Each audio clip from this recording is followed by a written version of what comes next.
சமூகத்தில் இருக்கும் அனைவருக்குமானது என்று நினைத்து எழுதினீர்களா? இது திருக்குறள் எல்லாருக்குமே பொதுவான ஒரு நூல், உலக பொதுமறை அப்படின்னு சொல்லிட்டு பல்வேறு நாட்டினரும் கூட தங்களுடைய மொழியில இந்த நல்ல கருத்துக்களை கொண்டு சேர்க்கணும் அப்படிங்கிற நோக்கத்துல நிறைய பேர் பயணிச்சுட்டு இருக்காங்க. அந்த வகையில எனக்கு என்னன்னா, இந்த தன்முனை அப்படிங்கிறது எனக்கு ரொம்ப புதிதா சமீபத்துல அறிமுகமான ஒன்று, ஒரு 2 வருடங்களுக்குள்ளாக.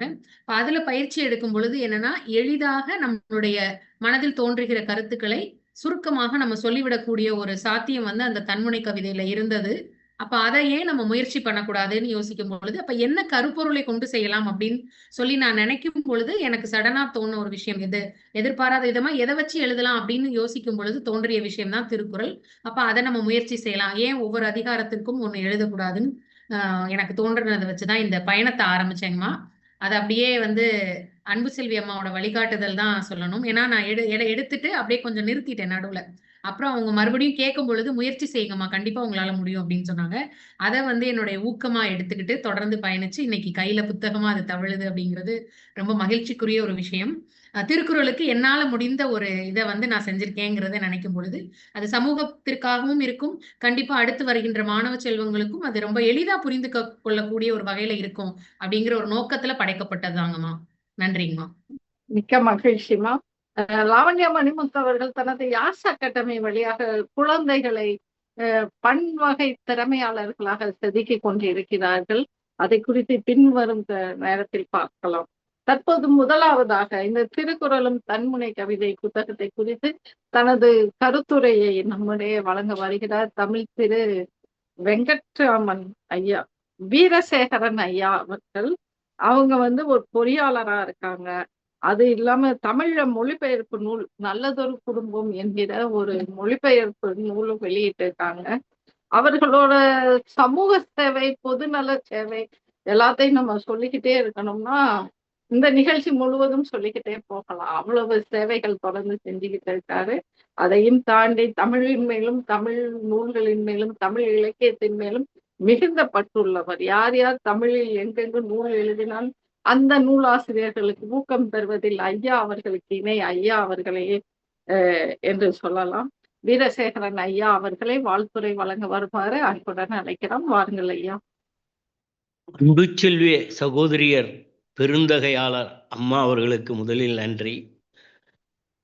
தகவுசால் கனடா தமிழீழ பேரவை மற்றும் தன்முனை கவிதை படைப்பாளர்கள் பேரவை பெரியீர்கள், இவன் வருகை புரிந்திருக்கும் அன்புகளுமிய சோதரர்கள் சோதரிகள், உங்கள் அனைவருக்கும் இந்த நற்தருணத்தில் அடியேனின் அன்பான வணக்கத்தையும் நல்வாழ்த்துகளையும் இனிய நன்றியையும் தெரிவித்துக் கொள்கிறேன். இஞ்ஞாலம் முழுதும் படைத்து சக்தியின் இருப்பிடமாய் இயற்கை பேராற்றலாய் இலங்கிக் கொண்டிருக்கும் எல்லாமல்ல இறைவரின் பேரருள் நம் அனைவருக்கும் அன்றாடம் கிட்டிட வேண்டி விளைகிறேன். வாரம் ஒரு புத்தகம், 32வது வாரம் நூல் திருக்குறளும் தன்முனை கவிதையும். நூலாசிரியர் லாவண்யா மணிமுத்து. அந்த பேரை மட்டும் கொஞ்சம் பார்த்தோம்னாலே நமக்கு எப்படி இருக்கு பாருங்க. லாவண்யா, லாபகம் மிக்க அம்மா, லாபகமா எதையுமே கையாளக்கூடியவங்க லாவண்யா. வண்ணம், அது லாவண்ணம். அது அடுத்தது மணிமுத்து, மணியும் முத்தும் சேர்ந்து ஆரமாக மின்னுகின்ற அந்த அம்மா. அவங்கள பற்றி பல இது சொல்லலாம். அதுக்கு இதுல அடுத்தது பார்த்தோம்னா வெளியீடுங்கிறதுல இந்த புத்தகத்தை திருப்புறப்ப அன்பின் சங்கமம், அன்பின் சங்கம் அப்படின்னு சொல்லி நிறுத்தினாவே கூட வேற, சங்கமம் சங்கத்தோட சேர்ந்து சங்கமம் ஆகுது. சங்கம் தான், ஆனாலும் சங்கமமும் ஆகிறது. அது என்ன சங்கமம் ஆகிறது? அன்பு சங்கமம் அங்க ஆகுது, அன்பின் சங்கமம். அது சரி. நூல், இந்த நூலோட வெளியீடு எங்கே வெளியிடப்பட்டது அப்படின்னு பார்த்தோம்னா, இந்த நூலினை தன்முனை கவிதைகள் படைப்பாளர்கள் பேரவை முன்னெடுக்கும் எடுத்துட்டு போற எழுத்தாளர் சாந்தா தத் நூலக திறப்பு விழாவில் வெளியீடு செய்வதில் அன்பின் சங்கமம் பெரும் மகிழ்ச்சி அடைகிறது. இதுதான் வெளியீடு. இதுல நூலகத்துல வெளியீடு செய்யறாங்க. அது பார்த்தோம்னா பொதுவா ஒரு அமைப்பு சார்ந்துன்னா ஒரு மண்டபத்துல, திருமண மண்டபத்துல, ஒரு இதுல ஏதோ ஒரு இயக்கத்தினுடைய பொது இடத்துல இப்படியெல்லாம் போகுமே தவிர, இது அமைஞ்சது பாருங்க நூலகத்தை தொடக்கிறதுக்கு. அது நூலகமே அதுல அந்த சரி அது முடிஞ்சது. அடுத்தது அந்த நூலகத்தினுடைய பெயர் என்னன்னு பாருங்க. இது எப்படி அமைஞ்சதுன்னே இன்னும் எனக்கு வியப்பாவே இருக்கு. சாந்தா தத்து. யார் இந்த சாந்தா தத்து? இந்த சகோதரியர் ஒரு அம்மையார், எழுத்தாளர், எல்லாம் சரி. ஆனா அவங்க தான் தெலுங்கில் இருந்து என்னது நானிலு அப்படிங்கிற தெலுங்குல வர்ற அந்த கவிதையினுடைய வகைப்பாடுகள் அதை எடுத்து தமிழ்ல மொழிபெயர்த்து ஒரு இதுல கவிதையை எப்படின்னா இந்த தன்முனை கவிதைகள்னு ஒரு அமைப்பை உருவாக்கலாம் அப்படின்னு உருவாக்கியவர்கள். இந்த நானிலுங்கிற தெலுங்கு வார்த்தையை பார்த்தோன்னா நான் அப்படின்னா நான்குங்கிற மாதிரி அந்த இது வரும். நீலுன்னா நீலு தாவுத்தாரா தண்ணீர்னு சொல்லலாம். ஆனா அடிகள்னு சொல்றதும் உண்டு. நீளு நீட்டம் நீட்டம் எத்தனை நீட்டம்னு 4 அடிகளை கொண்டதாக இருக்கணும் அப்படிங்கிற மாதிரி இவங்க உருவாக்கி இருக்காங்க. இவங்க பத்தி சொல்லணும்னா இந்த அம்மையாரு ஒரு பெரிய கவிதை தொகுப்பை ஒரு பெரிய இதை எழுந்திருக்காங்க. நான் நீ இந்த உலகம், நான் நீ இந்த உலகம். இந்த நூலை செழுமையா தொகுப்பாய்வு செய்து தமிழாக்கம் பண்ணிக்கிறதும் பண்ணியிருக்காங்க. அதனாலதான் தன்முனை கவிதைகள்னு ஒரு இது வந்தது நம்ம இதுக்குன்னு அவங்கள பத்தி சொல்லுவோம். தமிழோட சிறப்பு மரபுகள் நம்ம எல்லாரும் பார்த்தோம்னா மரபு கவிதைகள்ங்கிறது தான் எப்பவுமே வழி வழியா வந்தது. அந்த இலக்கண இலக்கியங்களை எல்லாம் பெரிய படித்த ஆன்றோர்கள், நல்ல ஆளுமைகள் அது மரபு கவிதைகளை பாடிடுவாங்க. அது இயற்கை. அடுத்தது புது கவிதைன்னு ஒன்று வந்தது. ஏன்னா எளிமைப்படுத்தி எனக்காக நான் என்னுடைய ஆளுமை திறன் அவ்வளவு ஆளுமை இல்லை, தமிழ்ல புலமை அவ்வளவு புலமை இல்லை, ஒரு எளியேன் அப்படிங்கிற மாதிரி இருக்கிறது பல பேருக்கும் புரியறதுக்காக புது கவிதை. அப்ப நான் ரொம்ப இலக்கண இலக்கியங்கள்ல ரொம்ப நான் பயப்பட வேண்டியதில்லை, அஞ்ச வேண்டியதில்லை, புது கவிதையா படிச்சுக்கிட்டு இருந்தோம். அதுக்கு அடுத்தது ஜப்பான்ல இருந்து வந்த ஒரு ஹைக்கூ கவிதை, 3 வரிகளுக்குள்ள இருக்கணும், அதுல ஹைக்கூ அதுவும் வந்தது. இதுல நம்ம பெற்ற இயற்கையோடு இயந்த ஒரு புது கவிதையில சிலதை பார்த்தோம்னா நம்ம எப்படி இருந்தோன்னு அகநானூற்றிலே ஒரு கவிதையில சொல்லுவாங்க. ஒரு காதலன் காதலிய அருகில நெருங்குறான். அந்த காதலி ஓடிடும் அங்க அந்த இடத்த விட்டு ஓடிட்டு இன்னொரு இடத்துக்கு போய் அம்மா எந்த நேரத்துல நான் நிறுத்தணும்னு சொல்லிடுங்க, நான் நிறுத்திடுறேன்.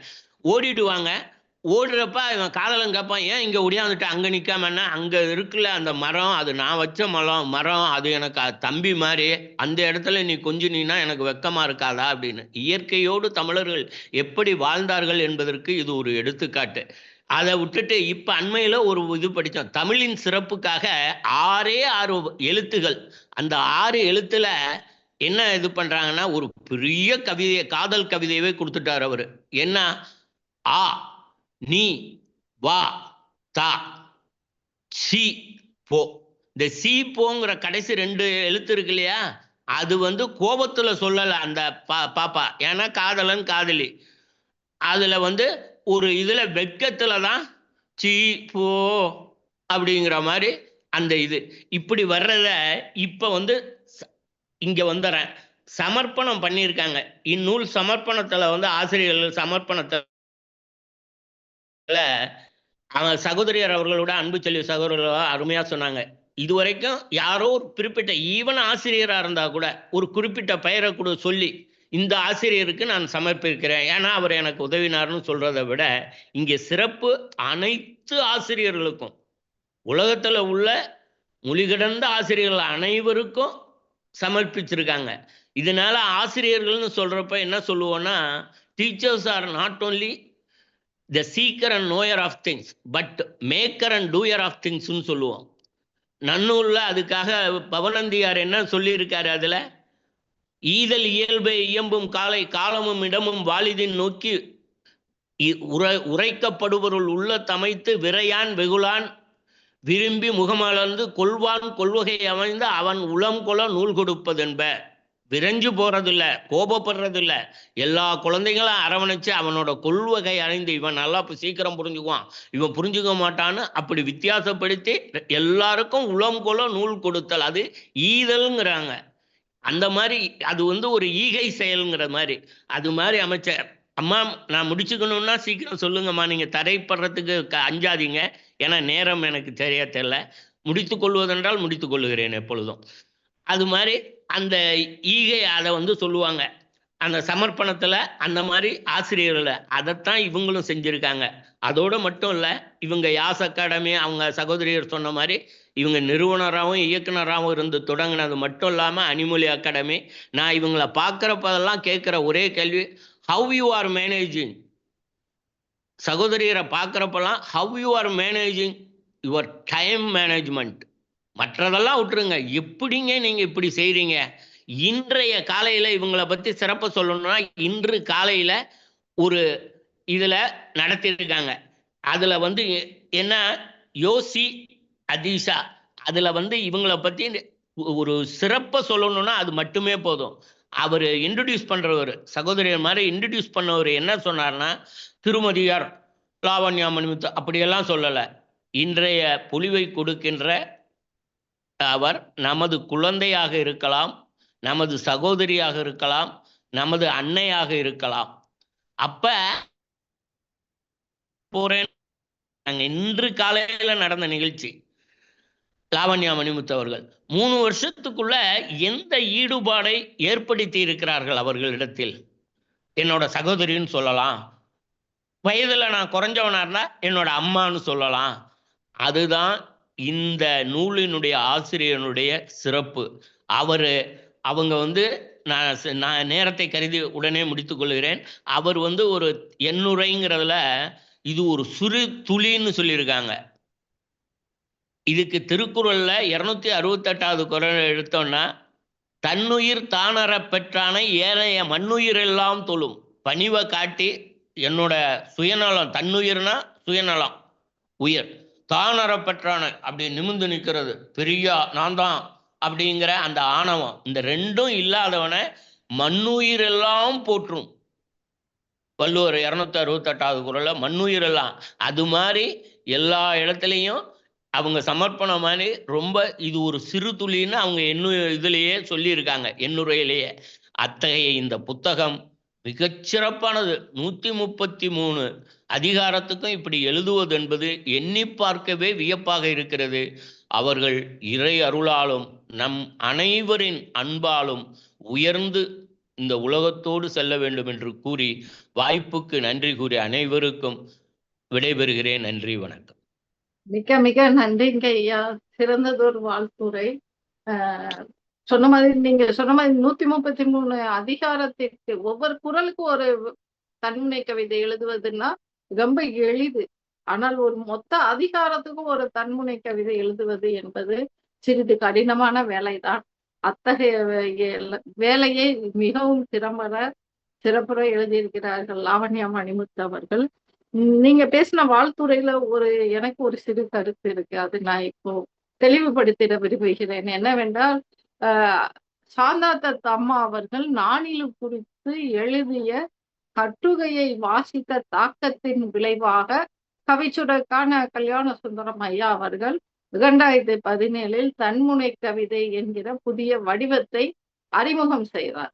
தன்முனை கவிதை அறிமுகத்திற்கும் சாந்தாத்த அம்மாவுக்கும் எந்த சம்பந்தமும் இல்லை. அவங்க நாணிலு அப்படிங்கிறத பத்தின விளக்க கட்டுரை தான் எழுதியிருந்தாங்க, மகாகவியில வெளிவந்தது.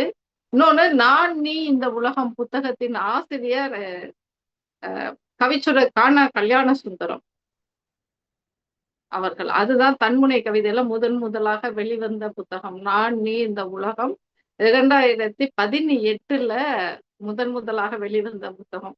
தன்முனை கவிதை தமிழுக்கு அறிமுகமான நாளிலிருந்து இன்று வரை கவிச்சுடர் ஐயாவின் அருகாமையில் இருந்தே பயணிக்கும் ஒரு சிறந்த அன்பிற்குரியவளாக நான் இருப்பதால் இந்த விளக்கத்தை சொல்ல வேண்டிய கட்டாயத்திற்கு ஆட்பட்டிருக்கிறேன். சாந்தா தத்தம்மா அவர்கள் மொழிபெயர்த்து தெலுங்கு கவிதையிலிருந்து தெலுங்கில் டாக்டர் என் கோபி அவர்கள் எழுதினதையும் RS பல்லமையா அவர்கள் எழுதின கவிதையையும் மொழிபெயர்த்து அது தமிழில் வந்து இருக்கிறது. அந்த நூலுக்கு பெயர் நானிலு 100. கோபி ஐயாவோட 100 தெலுங்கு நானிலு கவிதைகளை தமிழுக்கு மொழிபெயர்த்து அளித்திருக்கிறார்கள். அந்த புத்தகத்தின் தலைப்பு நானிலு 100. ஆனா ஒரு புத்தகத்தை அறிமுகம் செய்யும் பொழுது எவ்விதம் அந்த நூலாசிரியர் குறித்து விளக்கம் சொல்ல வேண்டும், அவர்களின் பண்பை எவ்விதம் எடுத்து சொல்ல வேண்டும், ஒவ்வொன்றையும் கவனிச்சு அந்த பன்முகத்தை எப்படி பேசணும், அதெல்லாம் ஒரு வரன்முறைக்கு உட்பட்டு ரொம்ப அழகா சொன்னீங்க. உண்மையிலேயே அடுத்து நான் வர காலங்கள்ல அதை கூட நானே எடுத்து சொல்லுவேன். இனிமேல் இந்த மாதிரி பதிப்போம் அப்படின்னு ஒரு சிறந்த வழிகாட்டுதலாக இருந்தது உங்களின் உரை. சிறப்பாக இருந்தது. வாழ்த்துக்களும் நன்றியும் ஐயா. மிக்க நன்றி. ரொம்ப நன்றி. இந்த திருத்தத்துக்கு நானும் அதை திருத்திக் கொள்வதற்கான ஒரு பெரு வாய்ப்பு கொடுத்ததற்கு உளமாற நன்றி. மகிழ்ச்சி ஐயா.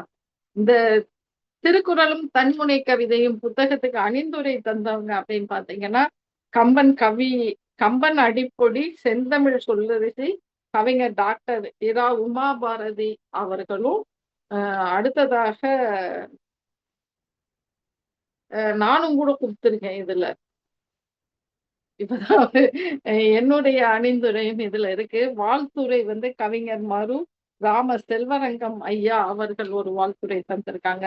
திருமதி சு பால ஆனந்தா அவர்கள் ஒரு வாழ்த்துரை தந்திருக்காங்க. பெரியசாமி தலைமை ஆசிரியர் ஐயா அவர்களும் ஒரு வாழ்த்துரை தந்திருக்காங்க. அடுத்து இறுதியாக லாவண்யா மணிமுத்து அவர்களின் எண்ணுரைக்கு அடுத்து கவிதைகள் தொடங்குகின்றன. தொடர்ந்து நாம் கவிதைகளை பற்றி அறிவதற்கு முன்பாக அடுத்ததாக நம்முடன் வாழ்த்துரைக்க வருகிறார் தமிழ் திரு வெங்கட்ராமன் என் அவர்கள். கணிதம், அறிவியல், சமூக அறிவியலுக்கான பாடப்பயிற்சியை தொடர்ந்து வழங்கி கொண்டே இருக்கிறார். தொழில் ஆலோசகராக, வரைவியல் சிகிச்சையாளராகவும், துரிதப்பட்ட நினைவக தொழில்நுட்ப பயிற்சியாளராகவும், மூளை ஜிம் பயிற்சியாளராகவும், பொது பேச்சு வழிகாட்டுதல், திறன்மை மேலாண்மை, மென்மையான திறன்கள், வாழ்க்கை திறன் மேலாண்மை போன்ற தகுதிகளை மாணவர்களுக்கும் மனிதர்களுக்கும் உருவாக்குவதாகவும் இருக்கும் திருமிகு வெங்கட்ராமன் என் ஐயா அவர்களை வாழ்த்துரை வழங்க வருமாறு அன்புடன் அழைக்கிறோம். ரொம்ப நன்றி. பல்லாண்டு பல்லாயிரத்தாண்டு பல கோடி 100,000 மல்லாண்ட திங்கோள் மணியோ அவன் சேவடி செவி திருகாப்பு அரங்க நகர் வாழ, அடியார்கள் வாழ, அரங்க நகர் வாழ, கடல் சூழ்ந்த மண்ணுலகம் வாழ அப்படின்றதுதான் நம்மளுடைய தமிழோட சிறப்பே. அப்போ இந்த தமிழ் பாட்டு பாடும்போதே நம்ம சொல்லிட்டாங்க கடல் சூழ்ந்த மண்ணுலகம் அப்படின்னு சொல்லியிருக்காங்க. அப்ப இந்த மண்ணுலகம் நல்ல வளத்தோடையும் வாழ்க்கையோடையும் இருக்கணும் அப்படின்னு சொன்னா அதற்கு தேவையான ஒரு விஷயம் ஒரு தகுதி படைத்த ஒரு நூலா அப்படின்னு சொல்லி அதை திறனாய்வு பண்ணுவாங்களாம். அது நடந்த இடம் மாமதுரை. அந்த மாமதுரையில இந்த திருவள்ளுவர் எழுதிய இந்த திருக்குறளை நம்ம பொற்றாமரை குளத்துல வச்சு பார்த்தாங்க. அந்த இதுல வந்துச்சு அப்படின்னு சொல்லுவாங்க. இன்னைக்கு வரைக்கும் நம்ம பாதுகாக்கப்பட வேண்டிய நூல்கள் அப்படின்னு சொன்னா அது கண்டிப்பா திருக்குறள் அப்படின்றது சொல்றாங்க. எந்த ஒரு அவசியம் உலகமே அழிந்தால் கூட அது பாதுகாப்பாக ஒரு இடத்துல வச்சிருக்காங்கன்னு சொல்லி இன்னைக்கும் நம் சிறு வயதில் படித்த ஒரு விஷயம். அணுகுண்டும் துளைக்க முடியாத ஒரு இடத்துல திருக்குறளும் போற்றி பாதுகாக்கப்படுகிறது அப்படின்னு 2000 வருடங்களாக அது இன்னும் தன்னுடைய மரபை மாற்றிக்கொள்ளாமல் இருக்கு. அந்த இருக்கு ரொம்ப ரொம்ப அருமையா திருப்பி தமிழ நமக்கு தந்த தமிழ் தாத்தா உவே சுவாமிநாதன் அவர்கள் அவரோட வரிசையில வரும்போது புதுமை பெண்ணா இன்னைக்கு லாவண்யா மணிமுத்து அவர்கள் நமக்கு இந்த ஒரு நூலை இன்றைய காலகட்டத்திற்கு தேவையான அது ரொம்ப அழகா அவங்க எழுதியிருக்காங்க. சமர்ப்பணம் அப்படின்னு சொல்லும் போது ஆசிரியர்களுக்குன்றாங்க. அந்த ஆசிரியர்கள் யாருன்றது நம்ம திரும்பி பார்த்தா parents are the first teachers and teachers are the second parents அப்படின்னு சொல்லுவாங்க. அப்ப ஆசிரியர்களுக்கு எவ்வளவு உகந்ததா இருக்கும் அப்படின்னு ரொம்ப அழகா இன்னைக்கு சமர்ப்பணம் பண்ணியிருக்கிறதே இருக்கு. அதே மாதிரி எனக்கு முன்னாடி பேசின அண்ணன் வீரசேகரன் ஐயா அவர்கள் ரொம்ப அழகா போட்டிட்டு காமிச்சாங்க. இது நிறைய ஒரு ரெக்கார்ட் பிரேக்கிங் பல சாதனைகளை மாற்றி அமைத்த ஒரு புத்தகத்துல இருந்து இருக்கு அப்படின்னு சொல்லி இது வெளிவந்த இடம் எதுன்றது அவர் சொல்லுவாருன்னு நான் எதிர்பார்த்தேன். அந்த மாதிரி பார்க்கும்போது இது மாடர்ன் சிட்டி அப்படின்னு சொல்லியிருக்காங்க. அப்போ அங்கேயே மாற்றத்திற்கான இது புதிய முயற்சி அங்கேயே தொடங்கிருச்சு அப்படின்னு நம்ம எடுத்துக்கலாம். அப்போ இந்த நூல் இன்னைக்கு ஏன் தேவை? திருக்குறளுக்கு எத்தனையோ பேர் நூல் எழுதியிருக்காங்க. இப்போ இந்த இதுக்கு தேவையா அப்படின்னு கேட்டா, இன்றைய அவசியம் என்ன அப்படின்னா, எல்லோரும் பண்ணியிருந்தா கூட ஒரு விஷயம் இருக்கு. இன்னைக்கு இருக்க காலகட்டத்துல எல்லாரும் fast moving or fast changing world அப்படின்னு சொல்லுவாங்க. அந்த உலகத்துக்கு எனக்கு இருக்கிறதுலயே இல்லையா சிறு 7 வார்த்தைகள் கொண்ட 2 அடிதான் கொண்டது. அப்போ இது ஆனா இன்னைக்கு அந்த வாமன அவதாரம் எடுத்த திருமாலின் பெருமையில சொல்லும் போது 3 அடியில அவர் நடிச்சாரு. ஆனா அதையே 4 அடியில 8 வார்த்தைகள் மிகாம அத இல்லையா ரொம்ப அழகா இன்னைக்கு தன்மை கவிதை அப்படின்ற ஒரு இதுல ரொம்ப அழகா இன்னைக்கு சொல்லியிருக்காங்க. நம்ம திருக்குறளோட பெருமை எல்லாருக்கும் தெரியும். இன்னைக்கு வரைக்கும் அது அறம்பொருள் இன்பம் ஆகிய மூன்றையும் மிக சுருக்கமும் ஆழமாகவும் விளக்கும் ஒரு நூல். அப்போ இந்த இடத்துல இந்த நூலாசிரியரோட உழைப்பு ரொம்ப ரொம்ப அருமையா இருக்கு. இன்னைக்கு உதாரணமாக ஒரு 2-3 அதிகாரத்தை நம்ம அவர் விளக்கும் விதம் மிக சிறப்பா இருக்கு. எடுத்த உடனே இல்ல ஃபர்ஸ்ட் பால்லயே ஒரு சிக்ஸரோ இல்ல ஒரு ஹாக்கியில விளையாடும் போது ஒரு கோல் அடிக்கிறதோ அந்த மாதிரி இருந்தது. ஆக்கம் தருதல் அறமே, இடைவிடாது செய்தல் நலமே, மனமதில் குற்றம் தருவன 4 விளக்குதல் நலமே. இது அழுக்காரவா வெகுளி இன்னா சொல் 4ம் தவிர்க்க வேண்டும் என்பது தத்துவத்தை அப்படியே பறைசாற்றுவதா இருக்கிறதா நான் பாக்குறேன்.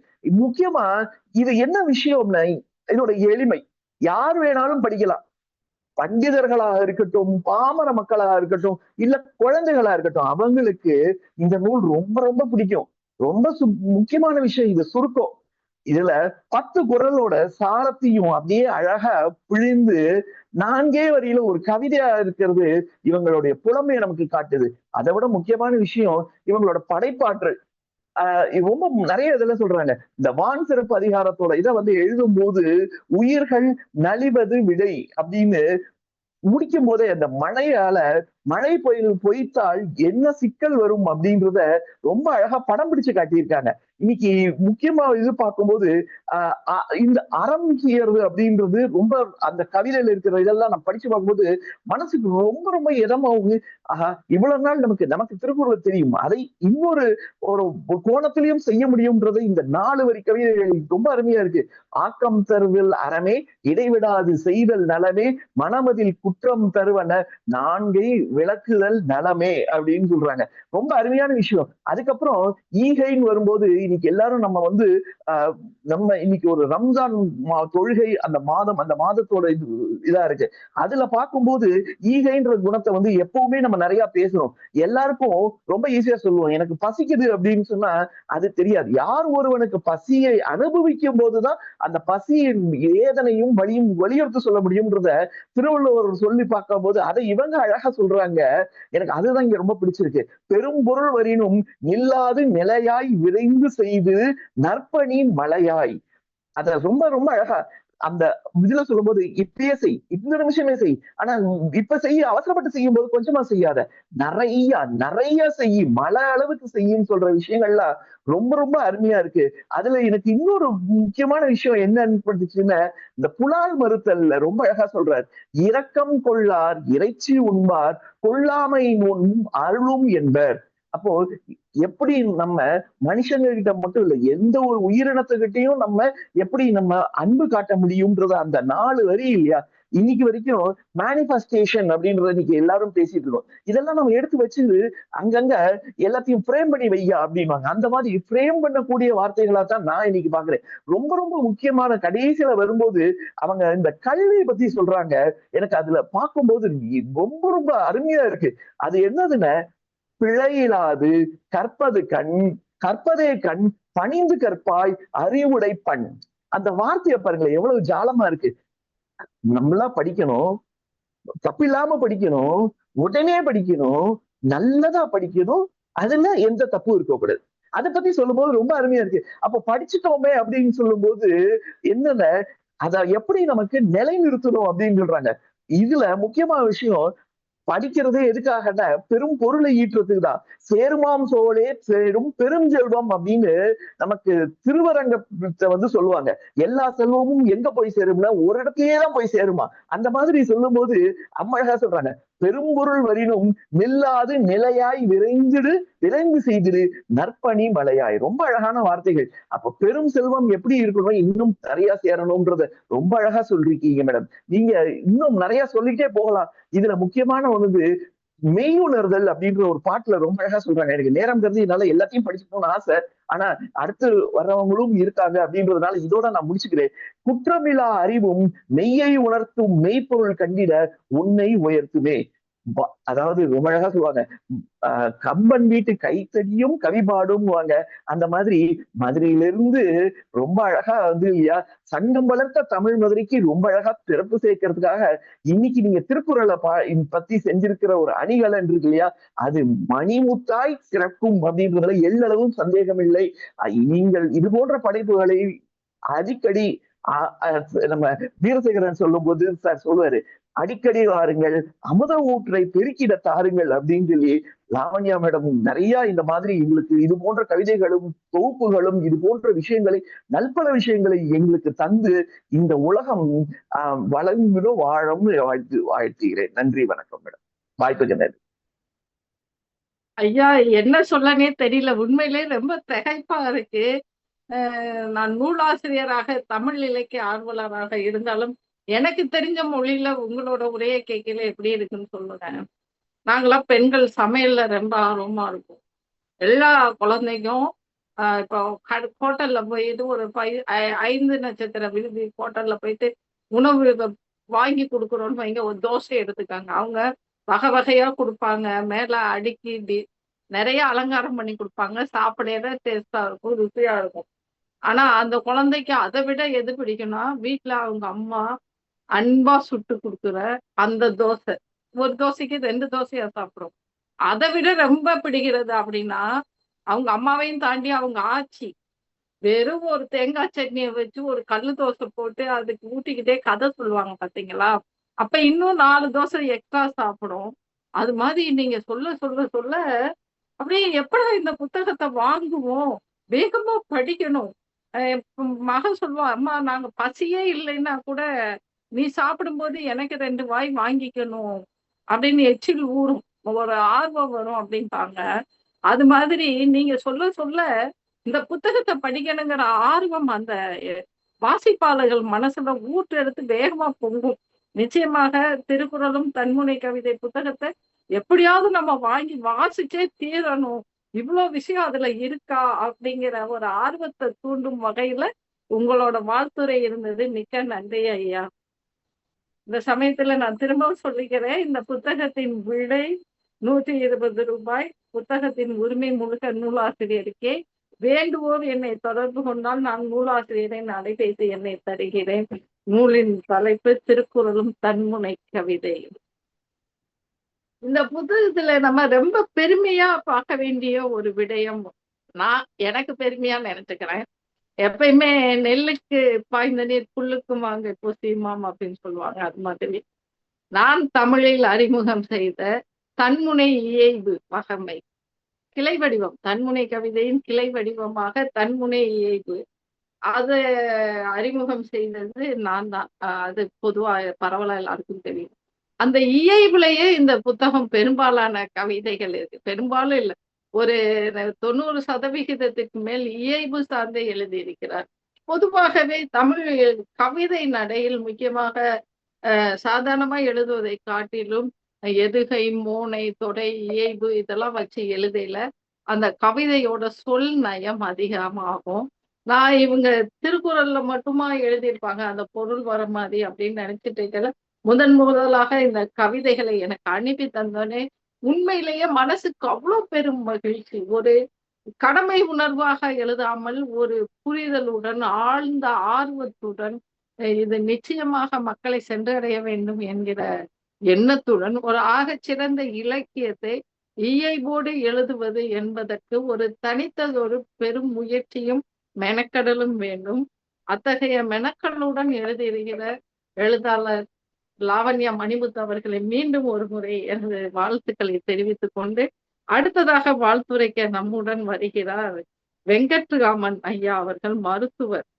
டாக்டர் மேடம் நாளாவா பேசிடுறேன் மேடம். ஒரு டிரைவ்ல இருக்க 5 மினிட்ஸ் நிறுத்திடுவேன். ஓகே, ஃபோர்த் சரிங்க. பர்சன் அந்த ஒரே வந்துடுறேன் நான் 5 minutes. அடுத்ததாக நம்முடன் இணைகிறார் நம்ம எல்லாருக்கும் ரொம்ப நல்லா அறிமுகமானவங்க. தன்முனை கவிதை படைப்பாளர் பேரவை ஆண்டு விழா மிகவும் சிறப்பாக நடைபெற்றது. இந்த நூல்கள் வெளியீட்டு விழா அனைத்தும் சிறப்பாக நடைபெற்றது என்றால் அதற்கு முழு முதற் காரணமாக முதலாவதாக நாம் சொல்ல வேண்டியது ஆசிரியை வள்ளி அவர்களை பத்தி பேசுறதுக்கு எனக்கு உண்மையா சொல்லணும்னா வள்ளி ஆசிரியருக்குமே தெரியும், அது முகஸ்துதியாக இல்லை. என்னை பேச விட்டால் பேசுவேன் பேசுவேன் பேசுவேன், பேசிக்கொண்டே இருப்பேன். அவ்வளவு ஒரு தன்ன ஆர்வத்தோட தன் குழந்தைகளாக பள்ளியில இருக்கும் அனைத்து குழந்தைகளையும் ஒரு தன் ஆர்வத்தோடு எல்லா இடங்களுக்கும் அழைச்சிட்டு போயிட்டு ஒரு ஆசிரியையினால இவ்வளவு பரிசுகள் வாங்க வைக்க முடியுமா? என்னோட அப்பா உண்மையா சத்தியமா சொல்லுங்க, என்னோட அப்பா எனக்கு அப்படியே அவங்கள பார்க்கையில எல்லாம் கண்ணுக்கு முன்னுக்கு வந்துட்டு போவாரு. அவங்கதான் எப்பயும் மதுரைக்கு ஆகட்டும், வெளியூருக்கு திண்டுக்கல் ஆகட்டும், ஆண்டிப்பட்டியில இருந்து 1.5 மணி நேரம் 2 மணி நேரம் 3 மணி நேரம் ஆனாலும் மாணவர்களுக்கு பயிற்சி கொடுத்து பேருந்துல அந்த காலத்துல எல்லாம் பேருந்துல சொந்த செலவுல தான் அழைச்சிட்டு போனோம் ஆசிரியர்கள். அழைச்சிட்டு போய் அவங்க ஒரு பரிசு வாங்கணும்னு இவர் முகம் அப்படி ஒரு மலர்ச்சி ஆகும். நான் அந்த முகத்தை ஆசிரியை வள்ளி அவர்களிடம் பார்த்திருக்கேன். நம்ம விழாவுக்கு வந்தப்ப கூட இன்னொரு இடத்துல அந்த மாணவர்களுக்கு பரிசு கிடைக்குதுங்கவும் தானால போக முடியல, இங்க ஒரு முக்கியமான பொறுப்புல மாட்டிக்கிட்டோம் அப்படிங்கிறதுனால அவங்க கணவர்கிட்ட சொல்லி அந்த குழந்தைங்களை அங்க அழைச்சிட்டு போய் ஒரே நாள்ல இங்க தன்முனை கவிதை படைப்பாளர் பேரவையிலையும் விருது வாங்க வச்சாங்க, அங்க திருக்குறள் ஒப்புவித்தல் அந்த குழுவிலையும் பரிசு வாங்க வச்சாங்க. இந்த மாதிரி ஒரு ஆர்வம்ங்கிறது எத்தனை முறை நம்ம கையெடுத்து வணங்கினாலும் பாராட்டினாலும் தீராது. எங்கேயாவது இந்த ஆவடி இப்ப எல்லாம் வேப்பம்பட்டு ஆகட்டும், திருநீண்டவூர் ஆகட்டும், ஆவடியோட சுற்றுப்புறங்கள்ல எங்கேயாவது ஒரு திருக்குறள் ஒப்புவித்தலோ இல்ல ஒரு மாணவர்களுக்கான போட்டியோ நடந்துச்சுன்னா அங்க நிச்சயமாக கோயில் பதாகை பள்ளி மாணவிகளோ மாணவர்களோ இல்லாமல் இருக்காது. அந்த அளவுக்கு தனது குழந்தைகளை நேசித்து அவர்களின் வளர்ச்சியில் தண்ணீர் இன்பம் காணும் ஒரு ஆகச்சிறந்த ஆசிரியர். அதே சமயம் நீங்க வாங்க, உங்களுக்கான ஒரு களம் இருக்கு அப்படின்னு உதாரணத்துக்கே சொல்லுங்க, அவங்களுக்கு ஒரு இடத்துல ஒரு விருது கொடுக்க போறாங்க, அதே சமயம் அவங்க மாணவர்களுக்கு கொடுக்க போறாங்கன்னா இவங்க வேண்டான்னுடுவாங்க. என்னது வேண்டாம், நான் என்னோட மாணவர்களோட விருதுக்கு தான் நான் போவேன் அப்படின்னு போவாங்க. அந்த அளவுக்கு ஒரு தன்னலம் இல்லாமல் தனது குழந்தைகளை உழைத்து வரும் ஒரு ஆகச்சிறந்த ஆசிரியை. அவர்களோட வாழ்த்துரை என்பது என்னை பொறுத்தவரை தமிழன்னையின் வாழ்த்துரையாகவே நான் காண்கிறேன். ஆசிரியை வள்ளி அவர்களை வாழ்த்துரைக்க வருமாறு அன்புடன் அழைக்கிறேன். வாருங்கள் அம்மா. மதிப்பிற்குரிய சொல்லின் செல்வன் உயிரவன் ஐயா அவர்களுக்கும் என் அம்மா அன்பு செல்வி அவர்களுக்கும் திருக்குறளும் தன்முனை கவிதைகளும் நூலின் ஆசிரியரான லாவண்யா அம்மா அவர்களுக்கும் இங்கு வந்துள்ள அனைத்து ஆளுமைகளுக்கும் இதை கண்டுகளித்துக் கொண்டிருக்கும் அனைத்து பெற்றோர்களுக்கும் என்னுடைய இனிய மாலை வணக்கத்தை தெரிவித்துக் கொள்கிறேன். ஜாதி மத வேறுபாடுகள் கருதாது ஏழை முதல் பணக்காரர் வரை, அரசர் முதல் ஆண்டி வரை அனைவரும் வாழ்வதற்குரிய வாழ்வியல் நெறிமுறைகளை எடுத்து கூறும் நூலான திருக்குறளானது 80 மொழிகளுக்கும் மேற்பட்ட மொழிகளில் மொழிபெயர்க்கப்பட்டுள்ளது. அது மட்டுமின்றி அதற்கு உரை எழுதும் ஆசிரியர்கள் தற்பொழுது அதனுடைய எண்ணிக்கையும் உயர்ந்து கொண்டே இருக்கிறது. இந்த இனிய வேளையில் திருக்குறளுக்கு மணியாரம் சூடும் விதமாக என்னுடைய ஒரு கவிதையை கூறிவிட்டு இந்த வாழ்த்துரைக்கு செல்லலாம் என்று இருக்கிறேன். வேண்டுதல் வேண்டாமை அற்றவனே இறைவன் என்றுரைத்த வள்ளுவன் வேற்றுமையில் ஒற்றுமையை போற்றிய பேதமற்ற ஞானிதான் இன்றளவும். அளவற்ற அறிவுரைகள் அலுப்பை தரும் என்பதாலே அஞ்சே இருவரியில் அழகான சீரது ஏழினை கொண்டே அறிவுரைகள் தந்திட்டார். வேந்தர் முதல் மண்ணில் வியர்வை சிந்தும் உழைப்பாளி வர்க்கம் வரை வாழும் முறைதனை கூறிய அறநெறியின் வழி நிற்க பாதைதனை வகுத்திட்டார். அனைத்து துறைகளிலும் அடிப்படையாய் பின்பற்றும் அத்துணை வழிகளையும் ஆய்ந்தாய்ந்து குறளினிலே அற்புதமாய் தந்திட்ட வள்ளுவன் ஒரு தீர்க்கதரிசிதான். ஒழுக்க நெறியை கற்பிக்க 1000 நூல்கள் உலகினிலே இருந்தாலும் ஓராதவனாம் ஒப்பற்ற நூல் அதுவாம் உலக பொதுமறை திருக்குறளாம். அறத்துப்பால், பொருட்பால், இன்பத்துப்பால் என்று முப்பாலாய் பகுத்து அளவற்ற சுவை தரும் முக்கனியின் சாராக அள்ளியே தந்திட்டார். இவ்வழியில் நடந்திட்டால் இன்னலது இல்லை என இயம்பிடவே வள்ளுவன் இரு விழியாய் மனிதனுக்கு இரு வரியில் வழிகாட்டி இனிதாக பாடிட்டார். கற்றிடவே நாடி வரும் பிள்ளை கூட களைப்பின்றி எளிதாக பயின்றிடவே கற்கண்டாய் சுவை தரும் காலம் போற்றும் தெய்வ நூலே திருக்குறளாம்.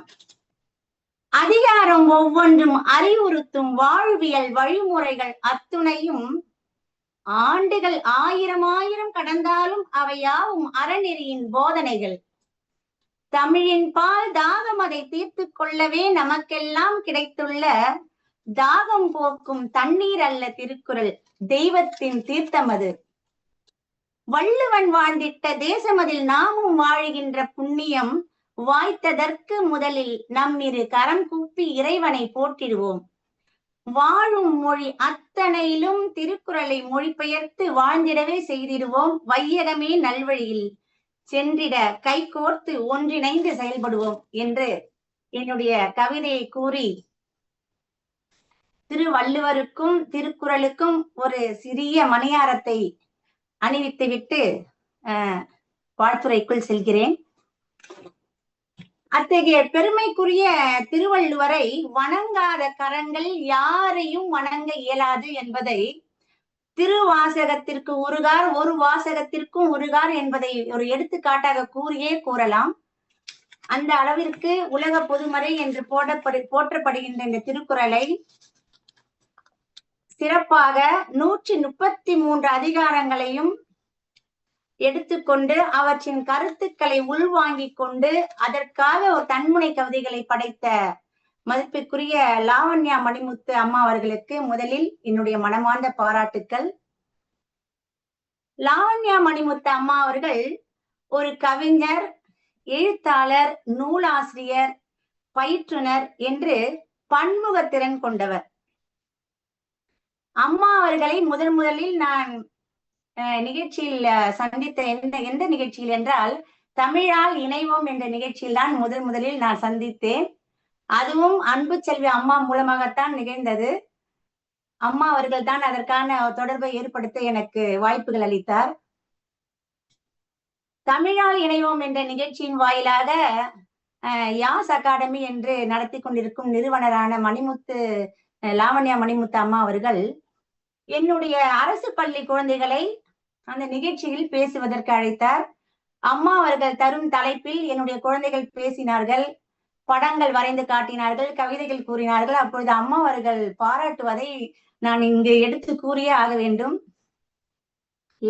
ஏனென்றால் அரசு பள்ளி மாணவர்களுக்கு இது போன்ற பாராட்டுகளும் ஊக்கமும் மிகப்பெரிய ஒரு ஊன்று சக்தியாக விளங்கும் என்பதில் ஐயமில்லை. ஏனென்றால் அந்த மாணவர்கள் ஒவ்வொருவரும் பேசும் பொழுதும் அவர்களுடைய படங்களை பார்க்கும் பொழுதும் லாவண்யா அம்மா அவர்கள் மனம் திறந்து பாராட்டுவார். அது மட்டுமின்றி சிறப்பாக இவ்வாறு பங்கு பெற்ற மாணவர்களுக்கு அஞ்சல் வழியாக புத்தகங்கள் வேறு எனக்கு பரிசாக மாணவர்களுக்கு அளித்தார். அஞ்சல் வழியாக நான் அதை பெற்றுக்கொண்டு மாணவர்களுக்கு அளித்தேன். அது மட்டுமின்றி இப்பொழுது இதை நான் கூறியே ஆக வேண்டும், இதுதான் சரியான தருணம் கூறுவதற்கு. லாவண்யா அம்மா அவர்கள் ஒரு ஓவிய பயிற்சி ஒன்று வகுப்பு நடத்தி கொண்டிருக்கிறார். அதில் கட்டணம் செலுத்த வேண்டும். இருப்பினும் கட்டணமின்றி உங்கள் மாணவர்கள் ஒரு 6 மாணவர்களுக்கு நான் வாய்ப்பளிக்கிறேன் அம்மா, நீங்கள் அனுப்புங்கள், நான் இந்த ஓவிய பயிற்சியை அவர்களுக்கும் கற்றுத்தருகிறேன் என்று அழைத்தார். மிகவும் எனக்கு மகிழ்ச்சியாக இருந்தது. அதில் 6 மாணவர்களை தேர்வு செய்து அவர்களுக்கு அனுப்பி கொண்டிருக்கிறேன். அம்மா அவர்களும் அதற்கு சரியாக அந்த மாணவர்களை அழைத்து பயிற்சிகளும் அளித்துக் கொண்டிருக்கிறார். மிகவும் மகிழ்ச்சி, பாராட்டுக்கள் அம்மாவிற்கு. அதன் பிறகு குட்டி சுட்டி பாடல்கள் என்று பாடல்களை தொகுத்து நூல் வெளியிட்டார் அன்பு செல்வி அம்மா அவர்கள். அந்த நூல் வெளியீட்டிற்கும் இந்த நிகழ்ச்சிக்கும் நான் சென்றிருந்தேன். அதிலும் வாழ்த்துரை வழங்குவதற்கு சென்ற போது என் மாணவரையே அம்மா அவர்கள் எழுதிய பாடலை பாட செய்து வாழ்த்துரை வணங்கினோம். இவ்வாறு சிறப்பாக தமிழுக்கு தொண்டு செய்து கொண்டு வளர்ந்து கொண்டிருக்கும் ஒரு சிறந்த ஆளுமை லாவண்யா மணிமுத்து அவர்கள். அம்மா அவர்களை தற்போது நிகழ்ந்த ஒரு முப்பெரும் விழாவில் நேராக சந்தித்தேன். எனக்கு மகிழ்ச்சி தாங்க முடியவில்லை. ஏனென்றால் நேராக சந்தித்ததில் ஏதோ உறவினரை சந்தித்த ஒரு மகிழ்ச்சி எனக்கு கிடைத்தது. அந்த ஒரு இனிய தருணம் அது. லாவண்யா மணிமுத்து அவர்கள் 133 அதிகாரத்திற்கும் ஒரு தன்முனை கவிதை எழுதலாம் என்ற அந்த எண்ணம் கொண்டு மிகவும் சிறப்பாக ஒவ்வொரு அதிகாரத்தினுடைய உள் கருத்துக்களையும் உள்வாங்கிக் கொண்டு அதற்காக சிறப்பாக அந்த தன்முனை கவிதைகளை எழுதியிருக்கிறார். 4 வரிகளில் எவ்வாறு நல்ல கருத்துக்களை மக்களுக்கு கூறும் நாளடியார் போல அம்மா அவர்களும் அந்த 4 வரிகளில் தன்முனை கவிதைகளை எழுதி ஒவ்வொரு அதிகாரத்திற்கும் சிறப்பாக தன்னுடைய திறனை வெளிப்படுத்தி மாணவ செல்வங்கள் அவற்றை கற்றுணர்ந்து எளிதாக அவற்றை பின்பற்றும் வகையில் எளிய சொற்களை பயன்படுத்தி மிகவும் சிறப்பான முறையில் அந்த தன்முனை கவிதைகள் இடம்பெற்றிருக்கிறது. அந்த தன்முனை கவிதைகளை பார்க்கும் பொழுது மாணவர்களுக்கே தாமும் இது போன்று எழுத வேண்டும் என்ற ஒரு எண்ணம் வரும் வகையிலே அந்த தன்முனை கவிதைகள் மிகவும் சிறப்பாகவும் எளிய சொற்களையும் கையாளப்பட்ட அந்த தன்முனை கவிதைகள் மிகவும் சிறப்பாக இருக்கிறது. பொதுவாக மாணவர்கள் இது போன்ற தன்முனை கவிதைகளை படிக்கும் பொழுதும் சரி, புத்தகத்தை பெற்று அதில் உள்ள